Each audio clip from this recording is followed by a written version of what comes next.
अस्सलाम वालेकुम नाज़रीन, आज का सच के साथ मैं हूं नदीम हुसैन। सेनेट से स्टेट बैंक की खुद मुख्तारी का जो बिल मंजूर हुआ उसकी बाज़गश्त आज भी सुनाई दे रही है और आज भी शाह महमूद कुरैशी जो वज़ीर ख़ारजा हैं उन्होंने यूसुफ रज़ा गिलानी जो लीडर ऑफ़ दी अपोजिशन है उनकी वहाँ से वोटिंग के वक्त गैर हाज़िरी जो है उसके ऊपर बात की। ये मामला जो है ये अभी तक मुअम्मा बना हुआ है और ये बात कही जा रही है कि आम हालात के अंदर ऐसा जो है ये मुमकिन नहीं था और अपोजिशन को ये पता था कि ये बिल जो है ये सेनेट में आया चाहता है। 2 फरवरी तक वज़ीर ख़ज़ाना जो हैं उन्होंने मोहलत मांगी है और बोर्ड का इजलास IMF का फिर 2 तारीख को के बाद होना है और जाहिर है कि उसके अंदर फिर ये बिल जो है इसकी मंजूरी मशरूत है।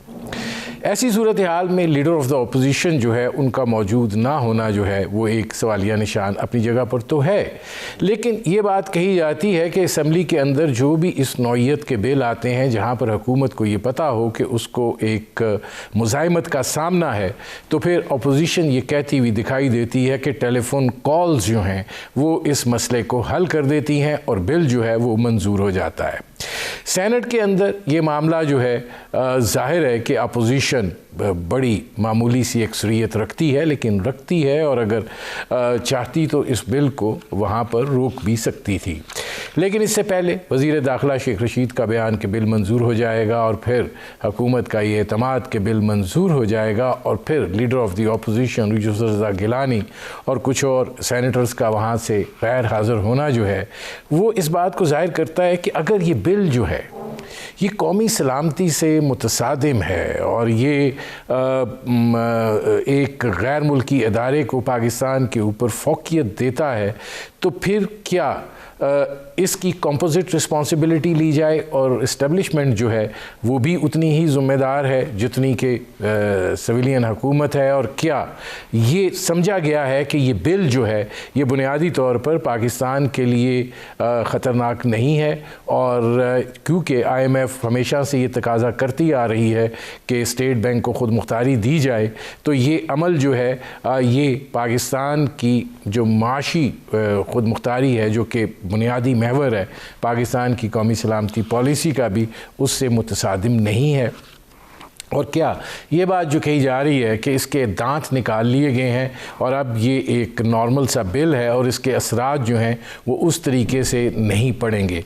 बुनियादी तौर पर ये वो सवालात हैं जिन पर करेंगे बात। आपका अपने मेहमान से तारुफ़ करवाते हैं। हमारे साथ मौजूद हैं डॉक्टर इशफाक मुमताज़, माहिर मुआशियात हैं और प्रिंसिपल हैं नस्ट के।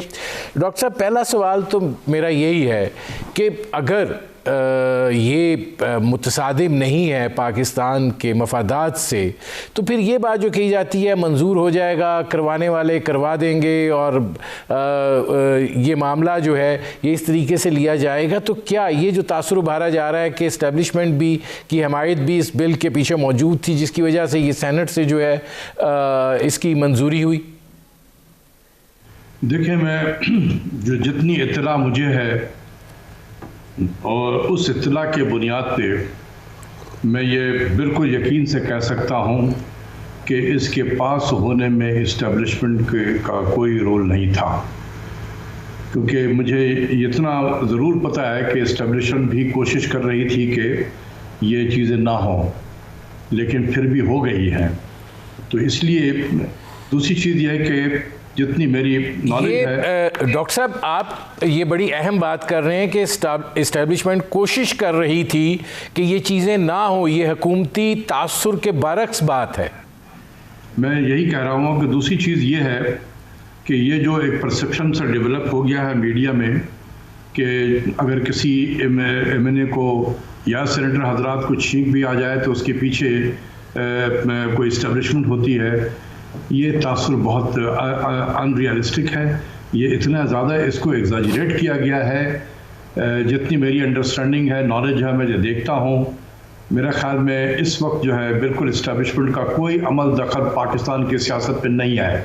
ये मैं बहुत खुलकर आपको बता रहा हूँ, कोई सियासत में अमल अच्छा, फिर डॉक्टर साहब ये फरमाइएगा ज़रा, इससे ये थोड़ा सा क्लियर कर लें फिर आगे बढ़ते हैं।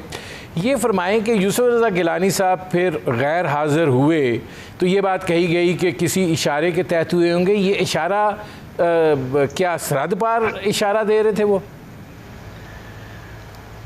हम IMF को तो जानते हैं ना, लेकिन IMF के पीछे कौन सी ताकत है उसका भी तो हमें पता है कि नहीं है जी मालूम है कि नहीं पाकिस्तानियों को, है ना? जी जी तो सब हम तो ये जितने भी थे सब उन्हीं को खुश कर रहे थे कि सर हम भी हैं, अभी भी हम पे भी नजर करम कीजिए। भाई इससे ज़्यादा खुल कर तो नहीं बोल सकता हूँ मैं। अच्छा, अब डॉक्टर साहब ये आप ने शुरू में ही बहुत बड़ी दो बातें की हैं कि इस बिल की मंजूरी जो है इसकी कंपोजिट रिस्पॉन्सिबिलिटी नहीं ली जा सकती और ये बुनियादी तौर पर ईवान की मुकामी सियासत जो है और कहीं पर अपनी खिदमात पेश करने के हवाले से ये इक़दाम है। हो सकता है, बिल्कुल है, वो खिदमात भी पेश कर सकते हैं, लेकिन इतना मैं बता दूं कि इसके पीछे कोई इस्टेब्लिशमेंट नहीं थी इस बिल को पास कराने के लिए। तो अगर ये परसेप्शन है तो ये बिल्कुल गलत है। मैं कोई स्पोक्स पर्सन नहीं हूँ, मैं अपने नॉलेज के बेसिस पे कह रहा हूँ। अच्छा डॉक्टर साहब, अब आप आगे बढ़ते हैं। ये फरमाइएगा कि जो बिल है ज़ाहिर है उसके ऊपर एक दो परसेप्शन हैं।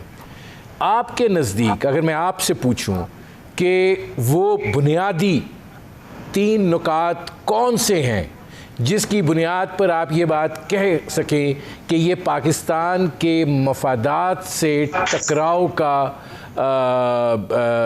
फ़ैसला था?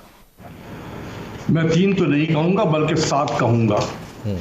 बिल्कुल, सबसे पहली चीज़ ये है कि डॉक्टर साहब ज़रा मुख्तसर रखिएगा ताकि हम कर सकें तफसीली बात। ठीक है, मैं हाईलाइट करते जाऊँगा, मुख्तसर ज़रा एक स्पीड से बोलते जाऊँगा, अगर बीच में आप इंटरप्ट ना करें तो। जी देखें, सबसे पहली चीज़ ये है कि मैं इसको, ये जुमे के दिन हुआ था ये पास, मैं इसको ब्लैक फ्राइडे कहूँगा पाकिस्तान की तारीख का। ये एक दूसरा 18वीं तरमीम है। इट इज़ एनालगस टू 18वीं तरमीम जो ये बिल पास हुआ है। आपको पता है कि 18वीं तरमीम ने एक मुल्क में 4 मुल्क ऑलरेडी बना दिए हैं। ये बिल्कुल उसी तरीके का एक दूसरा हमने पार्लियामेंट से पास करवाया है जिसके असरात उसी 18वीं तरमीम की तराई के हैं। इसके जो मेरे नज़दीक जो है सबसे इसका जो इम्पोर्टेंट है वो है, मैं जल्दी बताता जाऊंगा 9C। इस अमेंडमेंट का 9C जो है बिल का, जो कहता है prohibition on the government borrowing. हाँ जी, गवर्नमेंट बोरो नहीं कर सकती है स्टेट बैंक ऑफ पाकिस्तान से। यही IMF था जिसने हमें कहा था कि आप बोरो कर सकते हैं और हर क्वार्टर के एंड में आप जितना बोरो करते हैं वो वापस कर दें, तो लिहाजा नेट बोरोइंग आपकी ज़ीरो हो जाएगी। आज IMF ने उसको भी ख़त्म करवा दिया। ठीक है, अब इसके असरात क्या होंगे जल्दी से मैं बताना चाहता हूँ। सबसे पहले बात यह है कि जब वो रास्ते बंद हो गए बोरो करने के, हमारा बजट हमेशा खसारे में रहता है और काफ़ी लार्ज डेफिसिट होता है हमारा, तो गवर्नमेंट फिर बोरो करती है। तो पहले तो स्टेट बैंक का भी एक एवेन्यू था, लेकिन अब वो ख़त्म हो गया, तो अब सारा रिलायंस होगा या हमारे कमर्शियल बैंकों पे या बाहर के मुल्कों में। बाहर के मुल्कों से बोरो करेंगे अपने बजट को फाइनेंस करने के लिए, तो कर्जों में पहले ही डूब चुके हैं और डूब जाएंगे। दूसरी चीज़ यह है कि अगर कमर्शियल बैंक के पास जाएंगे, कमर्शियल बैंक को पता है कि इनके सारे एवेन्यू बंद हो चुके हैं and they will exploit the situation. वो हुकूमत पाकिस्तान को डेस्परेट बोरोवर जो है वो तस्लीम करेगी कि ये डेस्परेट बोरोवर है, इससे जो मर्जी रेट मांगो तो ये मिलेगा। जब इस हुकूमत स्टेट बैंक से बोरो करती है तो उनके रेट कम होते हैं, वो डिस्काउंट रेट पे बोरो करती है। कमर्शियल बैंक से बोरो करेंगे 2 से 2.5% ज़्यादा पे बोरो करेंगे आप। लेकिन अब इस हालात में कि जब वो स्टेट बैंक का एवेन्यू ख़त्म हो गया है, तो ये borrowing cost government of Pakistan की और बढ़ जाएगी, तो हमारा इंटरेस्ट पेमेंट बढ़ेगा बजट पे। जब हमारा इंटरेस्ट पेमेंट बढ़ेगा, हमारा एक्सपेंडिचर बढ़ेगा, एक्सपेंडिचर बढ़ेगा, हमारे बजट में खसारा बढ़ेगा, खसारा बढ़ेगा, जितना ज़्यादा खसारा होगा उतना ही ज़्यादा हमने बोरो करना है। ठीक है। अब मुझे एक ब्रेक लेना पड़ रहा है डॉक्टर साहब। नाज़रीन, डॉक्टर इशफाक से हमारी गुफ्तगू जारी है। वक्त हुआ एक मुख्तसर से कमर्शियल ब्रेक का, मिलते हैं इस वक्फे के बाद। मिनिस्टर से कैसे हैं, फाइनेंस मिनिस्टर तंग तो नहीं कर रहा है उसको, तो वो थोड़ा बहुत अगर हुआ तो दे दिया। तो क्या होगा कि वो नॉन टैक्स रेवेन्यू जो हमें इतना बल्क में मिल रहा था अब नहीं मिलेगा, तो हमारा रेवेन्यू गिर जाएगा बहुत हेवीली। हमारा इफेक्ट होगा टोटल, और इसका बजट के खसारे पे होगा। जब खसारे बढ़ेंगे आप पागलों की तरह जाएंगे। जब बोरो करने स्टेट बैंक, तो स्टेट बैंक कमर्शियल बैंक आपको एक्सप्लॉइट करेगा। फिर कुछ तीसरे पॉइंट पे आ जाए डॉक्टर साहब। तीसरा पॉइंट ये है कि अक्सर आपने हमारे फाइनेंस मिनिस्टर से सुना होगा कि भाई बोर्ड ऑफ डायरेक्टर तो हम अपॉइंट करेंगे, 8 बोर्ड ऑफ डायरेक्टर होते हैं, हम उसको अपॉइंट करेंगे, तो गवर्नर का तो 1 वोट होगा, 8 तो हमारे लोग होंगे वहां पर। स्टेट बैंक ने भी बड़ी चालाकी से एक एग्जीक्यूटिव कमेटी बना दी है, और उस कमेटी का ने क्या कहता है कि executive committee shall be establish with power to formulate policies related to the state bank's core function as well as those related to administration and management। तो किधर गया आपका बोर्ड? और इसका कोरम जो है गवर्नर और डिप्टी गवर्नर है, बस होगा। ठीक है, फोर्थ आ जाएं। फोर्थ में यह है कि एक fiscal responsibility and debt limitation fiscal policy monetary policy coordination board थी।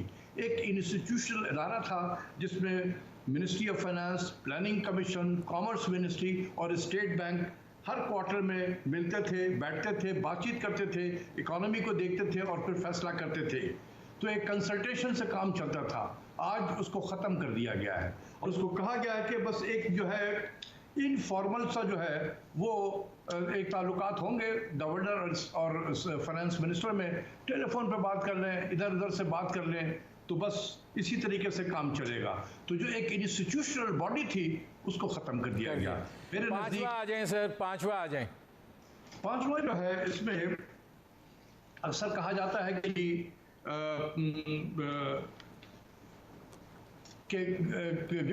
इससे पहले आप फाइनेंस मिनिस्टर ने कहा कि इनकी अकाउंटेबिलिटी बिल्कुल उसी तरीके से होगी जिस तरीके से ये बाकी जो लोग हैं, जो बाकी जो अदारे हैं, उनके जो मुलाजमीन हैं उनकी अकाउंटेबिलिटी होती है।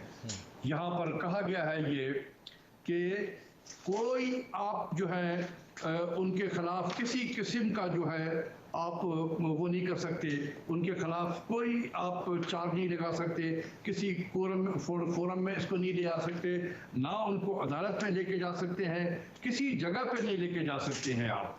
तो वो तो पाकिस्तान के आइन और कानून से आज़ाद हो गए। आज़ाद हो गए। छठा आ जाए सर। छठा है जनाब इसमें कि 52A है, जिसको पहले ये था कि ये पार्लियामेंट में 4 रिपोर्ट अपने पेश किया करते थे, अब ये 2 रिपोर्ट करेंगे पेश 6 महीने पे।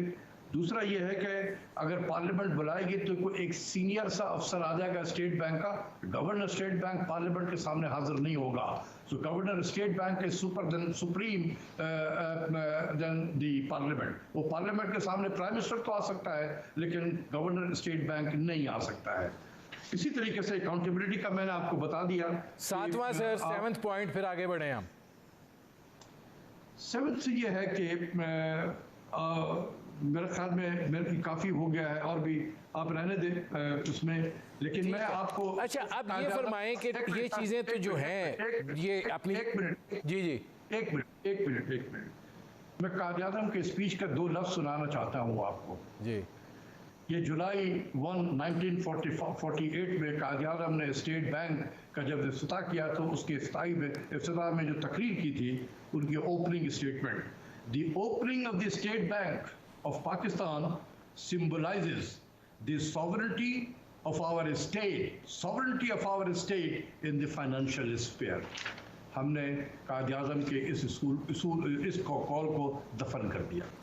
डॉक्टर साहब ये फरमाइएगा कि जाहिर है कौमी असम्बली से ये बिल मंजूर हुआ है, सेनेट से ये बिल मंजूर हुआ है, और अगर दोनों की मंजूरी की तादाद जमा कर ली जाए तो वो कोई 200 से ज़ायद के लगभग बन जाती है। आखिर ये लोग बिल्कुल ये नहीं समझते कि ये बिल जो है ये हमारे रियासती मफादात के ख़िलाफ़ है? देखिए, हमारे इसमें जो है पार्टी डिसिप्लिन में आ जाती है कि पार्टी अगर कह रही है कि हमने पास करना है, अगर उसके मेंबर उसके खिलाफ वोट दे तो पार्टी का सरबराह उसके खिलाफ डिसिप्लिनरी एक्शन ले सकता है। तो कोई मेंबर डर से पार्टी लाइन से के खिलाफ नहीं जाता है। ठीक है, तो ये हमेशा जहन में रखें। तो बहुत सारे जो लोग अगर चाहते भी होंगे वो नहीं गए, क्योंकि पार्टी डिसिप्लिन की खिलाफ वर्जी होती है, उनको खिलाफ बहुत सारे इक़दाम किए जा सकते हैं। नहीं डॉक्टर साहब, ये फरमाइएगा, मैं ज़रा शुरू में जा रहा हूँ कि आपने ये फरमाया कि इस्टेब्लिशमेंट नहीं चाहती थी कि ये इस तरह का बिल मंजूर हो, तो फिर ये कैसे मंजूर हो गया? क्योंकि पहले तो ये बात कही जाती रही है कि जी अगर हुकूमत को मुश्किलात हैं तो ठीक है, वो मंजूर करवा देते हैं।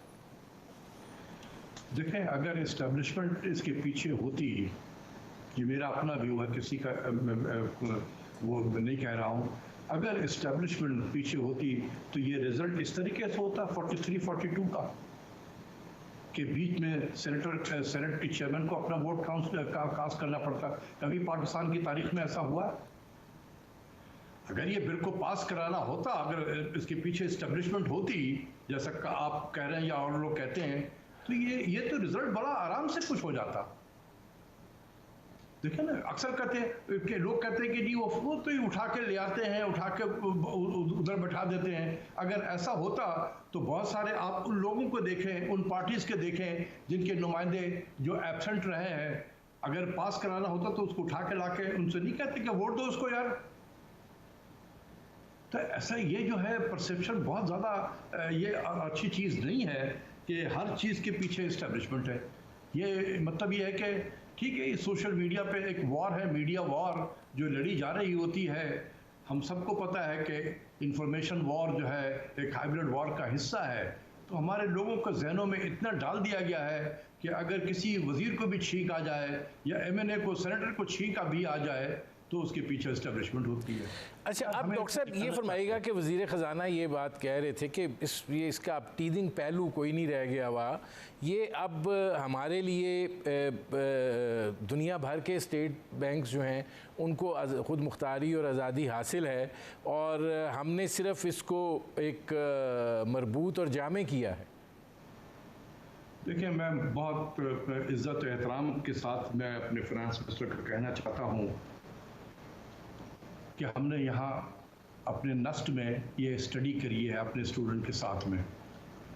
पाकिस्तान का इस लॉ के पास होने से पहले की बात कर रहा हूँ, पाकिस्तान का सेंट्रल बैंक उतना ही आज़ाद है जितना हिंदुस्तान का रिजर्व बैंक ऑफ इंडिया है, जितना मलेशिया का बैंक निगारा मलेशिया है।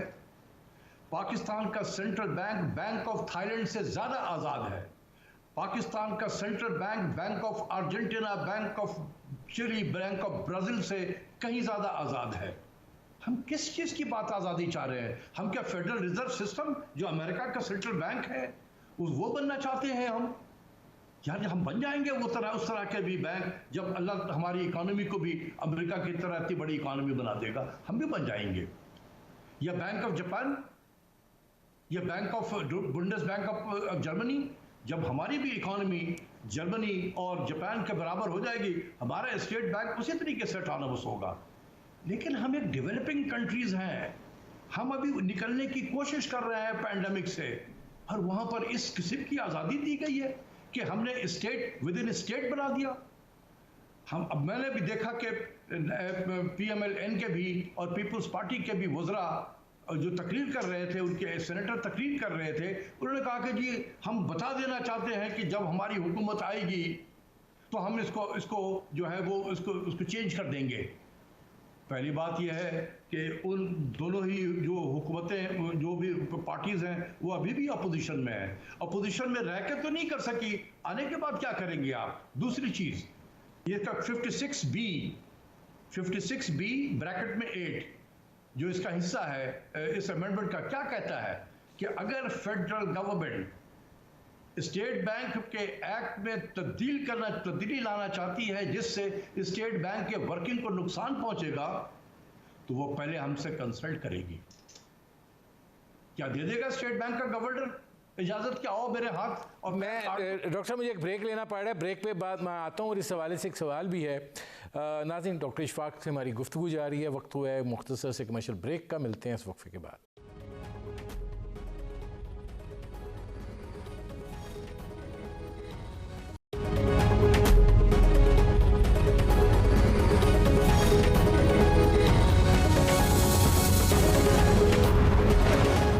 Welcome back. डॉक्टर साहब, ब्रेक पर जाने से पहले आप ये बात कह रहे थे कि अपोजिशन ये दावा करती है कि जब हम आएंगे इक़्तिदार में तो हम इस बिल को जो है वो कलादम करार दे के पुरानी पोजीशन जो है उसको लाएंगे, लेकिन उसके लिए इसमें जो शिक डाली गई है वो ये है कि आप मुशावरत करेंगे उनसे। जी, अब अगर पार्लियामेंट में नहीं मुशावरत करते और पार्लियामेंट ये फैसला कर देती है कि हम वापस इसको पुरानी सतह पर ले जाना चाह रहे हैं, तो क्या होगा? तो ये इसकी खिलाफ वर्जी नहीं होगी, इस एक्ट की, इस एक्ट की खिलाफ वर्जी नहीं होगी। कोई भी अदालत में चला जा सकता है कि जी कंसल्टेशन की है। अभी आप देखें ना कि इसमें क्या है कि प्राइम मिनिस्टर जो लीडर ऑफ द हाउस और लीडर ऑफ द अपोजिशन मिलके कोई नैब के चेयरमैन के अपॉइंटमेंट के लिए या इसके जो मेंबर होते हैं इलेक्शन कमीशन के मेंबर का जो है वो फैसला करेंगे। मुलाकात होती है, कोई हुई है कंसल्टेशन कभी हुई है लीडर ऑफ द अपोजिशन से? तो यहाँ कैसे हो जाएगी भाई?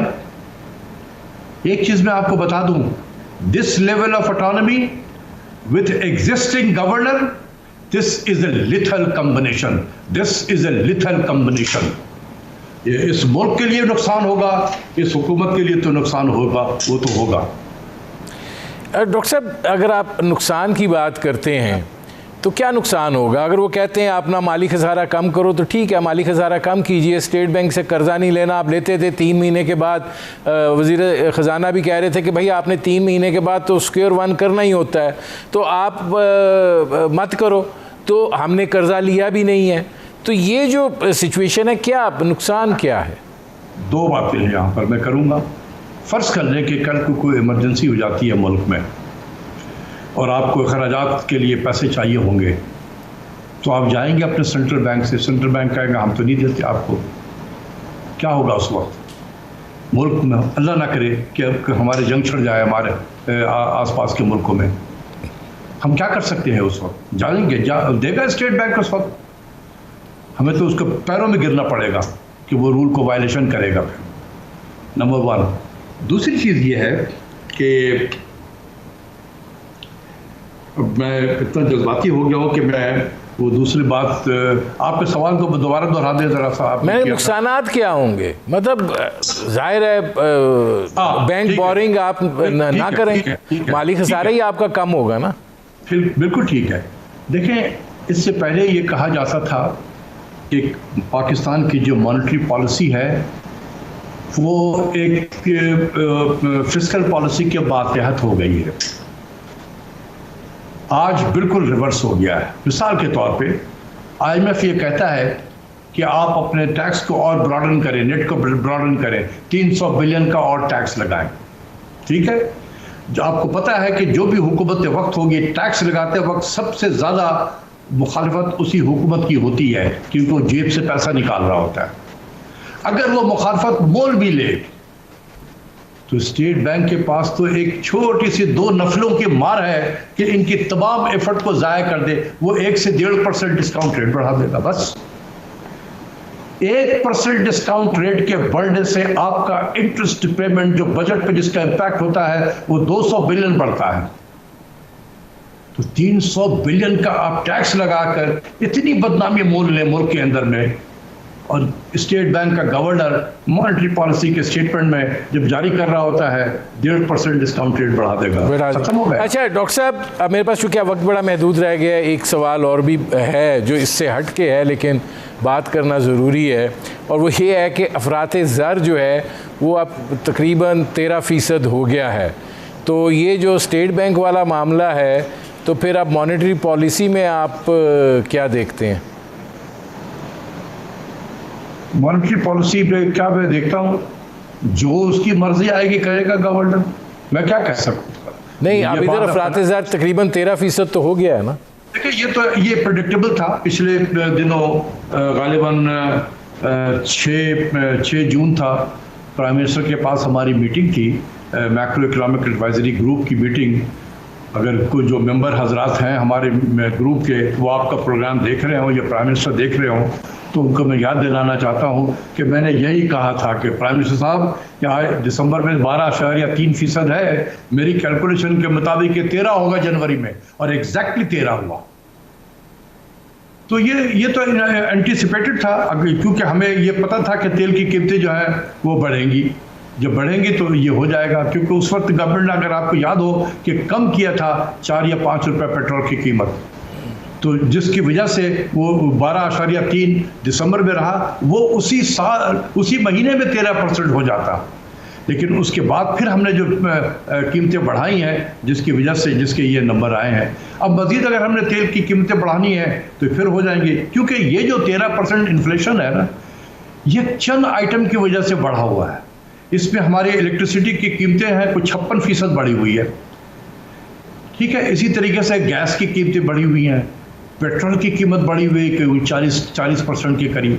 तो ये एनर्जी, इसको मैं अगर हर्फ आम में कहूँ कि this is energy price led increase in inflation है। फूड इन्फ्लेशन का भी थोड़ा बहुत रोल ज़रूर है, जिसमें आपके कुकिंग ऑयल है, घी है, मीट है, इसकी कीमतें बढ़ी हुई हैं, काफ़ी 20% से ऊपर हैं। लेकिन बल्क जो है कंट्रीब्यूशन ये एनर्जी प्राइस की तरफ से आई है। अब आप बताएं कि डिस्काउंट रेट कर कोई स्टेट बैंक बढ़ा दे, क्योंकि इन्फ्लेशन 13% हो गया है, तो क्या बिजली की कीमत हुकूमत कम कर देगी, या इंटरनेशनल मार्केट में तेल की कीमत नीचे हो जाएगी? खुद आप फैसला करें ना। ठीक, देखेंगे इस इंटरेस्ट रेट जो है, ये डिमांड साइड से जो प्रेशर आता है प्राइस को, उसको एड्रेस करने का ये इंस्ट्रूमेंट हिस्सा होता है। डॉक्टर साहब, मेरे प्रोग्राम का वक्त ख़त्म हो गया है। बहुत शुक्रिया डॉक्टर इशफाक साहब। ये थे डॉक्टर इशफाक, आपने उनकी गुफ्तगू सुनी। अब तक के लिए इतना ही, इजाज़त दीजिए, अल्लाह हाफिज़।